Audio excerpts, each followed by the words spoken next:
এই সব আর কি দেখছো তোমরা? আমার মামার বাড়ির ইতিহাস শুনলে তোমাদের মাথা ঘুরিয়ে তোমরা অজ্ঞান হয়ে পড়ে যাবে। বলছো কি হে নীলিমা, তোমার মামার বাড়ির লোকেরা এত বড় লোক? বড় লোক মানে আমার দাদুর নিজের গোয়ালখানা তো এ প্রান্ত থেকে ও প্রান্ত দেখা যায় না। আর দুধের গাই গরু, তার সংখ্যা শুনলে তোমার মাথা ঘুরে যাবে। তাও মোটামুটি কতগুলো? নয় নয় করে তো 200 খানা হবে। বলো কি হে, তাহলে তো এতগুলো গরু পালনের জন্য তোমাদের ঘরে অনেক লোকজন রাখা থাকতো। সে তো বটেই, আমার মামার বাড়ির গ্রামের প্রায় অর্ধেক গ্রামবাসী আমার দাদুর ঘরে কাজ করত। নীলিমাদি, তুমি একটু মিথ্যে কথাটা বেশি বলছো। তোমার মামার বাড়ির লোকেরা মোটেই অতটা বড় লোক ছিল না। তোকে কে বললো? কে বললো তোকে? তুই কি আমার মামার বাড়ি দেখে এসেছিস?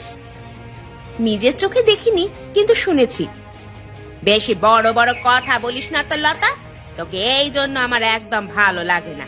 সব সময় শুধু মিথ্যা কথা বলিস, সত্যি কথা বলবার সাহস নেই নাকি? আমি সত্যি কথা বলছি বলেই তো তোমার গায়ে জ্বালা হচ্ছে। তোমার মামার বাড়ির লোকেরা যদি এতই বড় লোক হয়, তাহলে তুমি এই গরিব ঘরে বিয়ে করলে কেন? আমার ইচ্ছা, তাতে তোর কি আসে যায়? তুই এমন করছিস যেন তোর সংসার একেবারে বিরাট বিত্তমান। যা দেখি এখান থেকে। আমরা যেমন গল্প করছি করতে দে তো, আমাদের মাঝখানে আসবার তোর কোনো প্রয়োজন নেই। ঠিকই বলেছ, নিজের স্বামীকে সামলাগে যাও, লোকের বিষয়ে বেশি কথা বলতে হবে না। বাবারে, জীবনে কি করলাম! হাতে একটাও টাকা পয়সা নেই। নিজের ইচ্ছে মতো যে একটু আনন্দ করে বেড়াবো, সেইটাও উপায় নেই। কাজকর্ম করব কি? কাজ করতে ভালোই লাগে না, মনে হয় যেন সারাদিন বসে বসে ঘুমাই। কিন্তু এই সময় খিদে খিদে পাচ্ছে। গিন্নিটা আবার কোথায় গেল কে জানে। গিন্নিটা যদি ঘরের কাজ না করে, তাহলে উঠে খেতে পাবে না, মনে থাকে যেন। আরে, তুমি আমার কথা শুনতে পেয়ে গেছো? সে তো পেয়েছি বটেই। তুমি যদি সকাল থেকে উঠে আমার দোষ ধরতে শুরু করো, তাহলে তো আমার কানে তোমার কথা আসবেই। আমি তোমার দোষ কোথায় ধরলাম বলো দেখি? আমি তো বললাম খিদে পেয়েছে শুধু। তাই নাকি? তা খাওয়ার জন্য ঘরে যে বাজার করতে হয়, নুন মশলা এসব আনতে হয়, সেগুলো কি তোমাকে শিখিয়ে দিতে হবে? আরে, ট্যাঁক মেরে কথা বলবে না কিন্তু, বলে দিলাম। আমি সকালবেলায় উঠে তোমার কথা শুনতে চাই না। বেশি কথা বলো না। যদি আজকে তুমি 2 পয়সা ইনকাম করে ঘরে না আনবে, তাহলে তোমার আজকে খাওয়া বন্ধ। খুব তো বড় বড় কথা বলো। তোমার মামার বাড়িতে এটা ছিল ওটা ছিল, কই মামার বাড়ি থেকে কিছু আনো দেখি। তাদের কাছে যা আছে তাদের নিজেদের নামে আছে, আমাকে দেওয়ার জন্য তারা বসে নেই। যাও, ঘর থেকে বিদায় হও দেখি। তুমি আমাকে ঘর থেকে তাড়িয়ে দিচ্ছ? হ্যাঁ দিচ্ছি। আগে 1 পয়সা রোজগার করে আনবে, তারপর তোমাকে বাড়িতে ঢুকতে দেব, তার আগে নয়। তুমি বললে বিশ্বাস করবে না ভাই। আমার মাসির বাড়িতে একটা ছেলে আছে, তা সে বিদেশে চাকরি করে, জানো তো? তার মাস মাইনে শুনলে তোমার মাথা ঘুরে যাবে। হ্যাঁ, মাসে 5 লক্ষ টাকা। পারবে? আমরা কোনোদিন চোখে দেখেছি? আজ পর্যন্ত চায়ের দাম কোনোদিন ঠিক মতো দেয় না, তার মুখে আবার বড় বড় ভাষণ। ভাষণ মারতে পারলে আর কিছু চায় না। ভাষণ মারতে পয়সা লাগে না তো। বুঝলে ভাই, এই হচ্ছে কথা। আমাদের জীবনে আমরা কি পেলাম? এই 2 টাকা ইনকাম করি, 3 টাকা বেরিয়ে যায় পকেট থেকে। হ্যাঁ, এইভাবে ঘর সংসার চলে। আমরা সারা জীবনই গরিব থেকে যাব, বুঝলে? আচ্ছা গোপাল, তোর মাসির ছেলের সাথে তোর ভাব আছে নাকি তোর সাথে কথা বলে না বল দেখি? আরে ভাব থাকবে না মানে? আমি যখনই তাদের বাড়িতে যাই, আমাকে দাদা দাদা বলে একেবারে মাথায় তুলে রাখবার জোগাড়। তাহলে তুই একটা কাজ করতে পারিস তো গোপাল। আরে না না কাকা, তুমি কি বলো হে? আরে ওদের মতো কাজ করা আমার পক্ষে সম্ভব নয়। ওরা সব বড় বড় কাজ করে, আমাদের পক্ষে কি সেই কাজ করা সম্ভব? কোনোদিনই সম্ভব না। আমি সেটা বলছি না।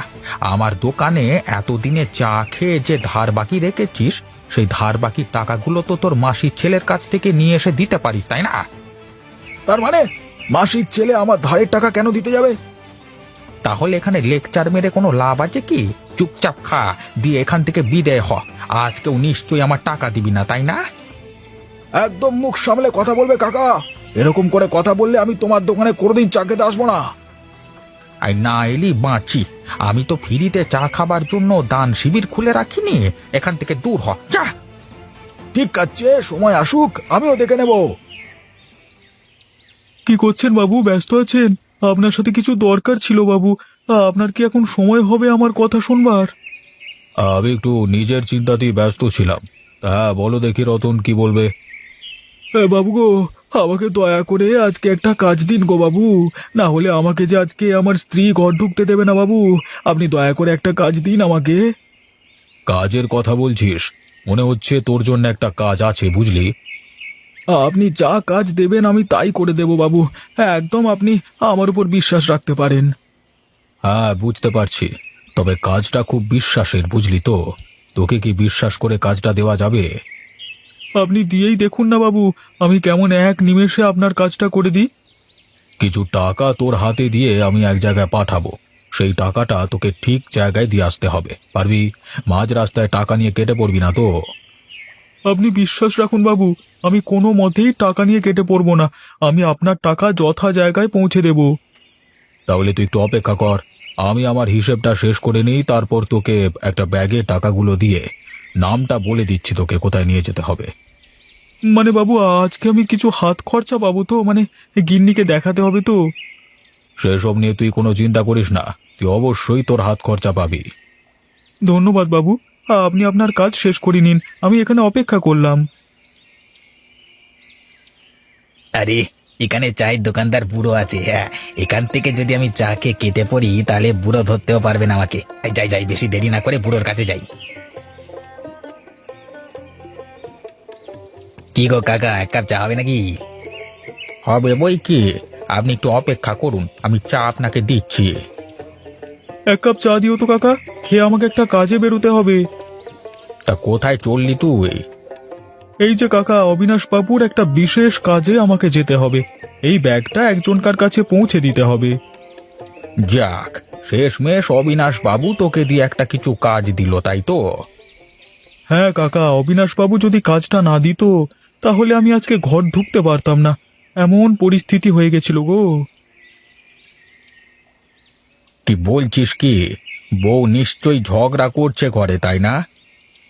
তাহলে আর বলছি কি, সে বিরাট ঝগড়া। সকাল থেকে উঠেই আমাকে কথা শোনাতে শুরু করে, রাত্রিবেলা হলে কথা শেষ করে। বাড়ির পুরুষ মানুষেরা যদি কোনো কাজ না করে তাহলে এক বিশ্রী ব্যাপার, কেউ আহা বাছা করবে না রে। আরে আরে, আমার চায়ের দাম না দিয়ে এই লোকটা পালিয়ে গেল। আরে আমার টাকার ব্যাগটা নিয়ে পালিয়ে গেল, কিন্তু লোকটা কে? জানি না তো, এই মাত্র লোকটা কোথা থেকে এলো কে জানে। এবার কি হবে? তোমার না হয় 5-10 টাকার ব্যাপার, আমার তো হাজার হাজার টাকার ব্যাপার কাকা। আমাকে এবার অবিনাশ বাবু আর ছেড়ে কথা বলবেন না। এবার ঘর থেকে কেন মনে হচ্ছে আমাকে এই গ্রাম থেকেই তাড়াবে অবিনাশ বাবু। হায় হায় হায় হায়। কই গিন্নি, তাড়াতাড়ি খেতে দাও দেখি, খিদে তো পেটটা একেবারে চুই চুই করছে। তা কখন খেতে দেবে আমাকে? দিচ্ছি, দাঁড়াও। একটাই তো হাত আমার নাকি, যদি ঘরের কাজে একটু সাহায্য করো তাহলে তো একটু ভালো হয়। ঘরের কাজ করা আমার দায়িত্ব নয়, তার জন্য তুমি আছো। বাইরেও তো তুমি তেমন কোনো কাজ করো না, সকালে উঠে হরিপদ কাকার কাছে চা খেয়ে তারপর ঘরে এসে বসে বসে জ্ঞান দাও। তুমি কি বললে? আমি জ্ঞান দিই? শোনো গিন্নি, আমার মাসির ছেলের বাড়িতে। এই যে শুরু করে দিলে, এটাই হচ্ছে তোমার জ্ঞান দেওয়া। তুমিও ওদের মতো হয়ে গেছো জানো তো। ওই যেমন হরিপদ কাকা মাঝে মাঝে আমাকে বলে ওঠে, তুমিও দেখছি আজকাল সেরকমই বলতে শুরু করেছো। ভালো তো, সেরকম হয়ে যাওয়াই ভালো। অন্তত মুখের ওপর সত্যিটা তো বলতে পারবো। ওই জন্যই পাড়ার লোকেরা আমাকে বলে তোমার স্বামীকে সামলাও। আমি আর কি সামলাবো, আমার স্বামী বেঁকে বসে আছে।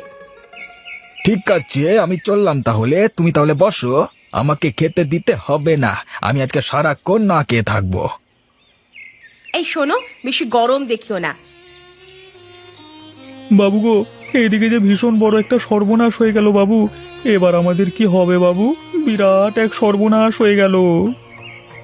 আরে কি হলো রতন, তুই এর মধ্যেই ফিরে চলে এলি যে, আর তুই কাঁদছিস কেন? বাবু, আমি হরিপদ কাকার দোকানে বসে চা খাচ্ছিলাম, এমন সময় একটা চোর এসে আমার পাশ থেকে টাকার ব্যাগটা চুরি করে নিয়ে চলে গেছে বাবু। এখন আমি কি করব?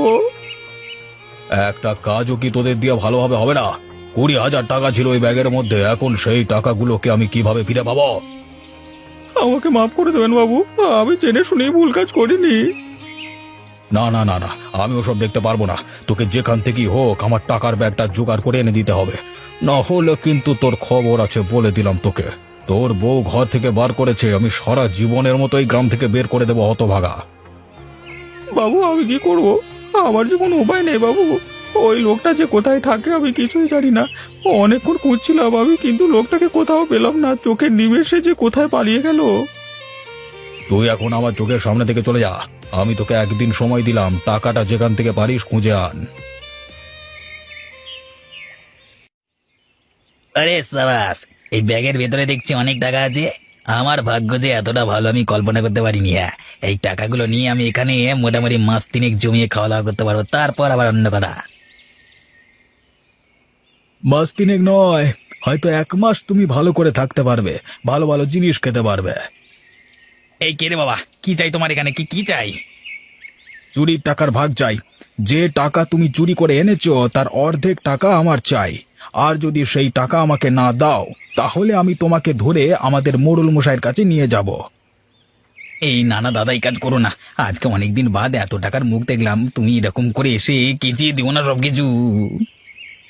বেশ, দেব না। তাহলে তুই আমাকে টাকার ভাগ দে।